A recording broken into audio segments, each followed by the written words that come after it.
The chairman of the Mines and Energy Committee in Parliament, Samuel Atta-Akyea, has called for the prosecution of those behind the several power purchase agreements during the power fluctuation or doomsday era, saying they did a big disservice to the economy.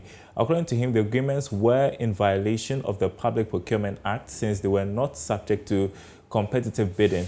Speaking at a forum organized by the Institute of Economic Affairs, the Member of Parliament for Ibuakwa South said the signing of the several PPAs have caused financial loss to the state. There is more in this report. Forum brought together industry experts, policymakers, civil society organizations, and economists. Samuel Atta-Akyea said it's absurd for the country to lose several millions of cedis even up till today due to the signing of these PPAs. According to him, there's the need for standardization of power agreements to prevent the recurrence of the past. I do not understand a situation in which a poor man will say he will sign a contract with a dimension called take or pay. I've always wondered why you will ever do that. That is to say, when there is excess capacity, even when you don't need the energy that has been generated, you pay for it. So it seems to me that probably in the arrangement to solve the energy crisis of the moment, we suspended our rationality.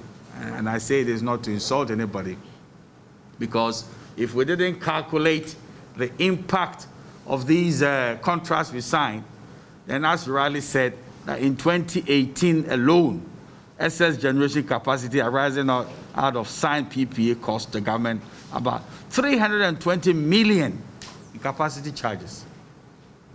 So I think that is an unpardonable commercial arrangement.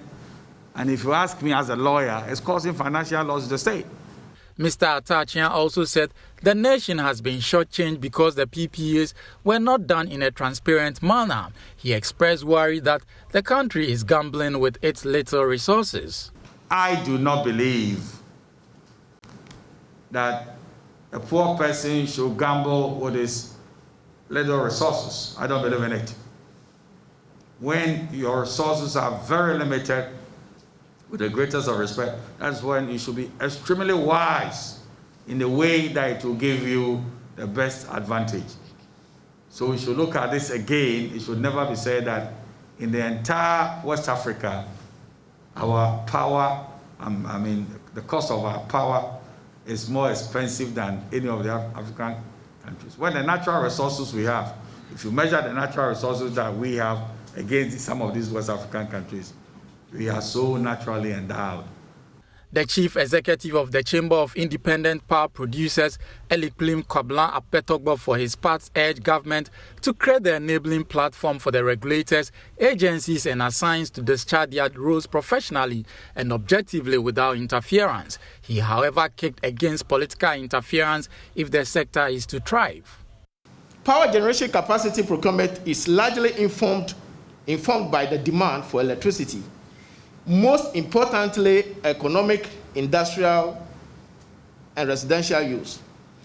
And this requires the off-taker as a first step to conduct a study to assure itself of demand quantum for the power in collaboration with the technical regulator, that is the Energy Commission. And this study must not be based on only the grid or the current demand, but must also consider anticipated changes in demand over time, as a result of population growth or economic growth. So meeting this calculated, confirmed and predicted demand, as well as the urgency of procuring the additional generation capacity, will require either what we call a solicited or unsolicited procurement approaches, based on the recommendation and approval of the Energy Commission, especially where the government is not in the position to invest in additional generation capacity to meet the growing demand. The cost of power in the country is one of the most expensive in the West African sub-region.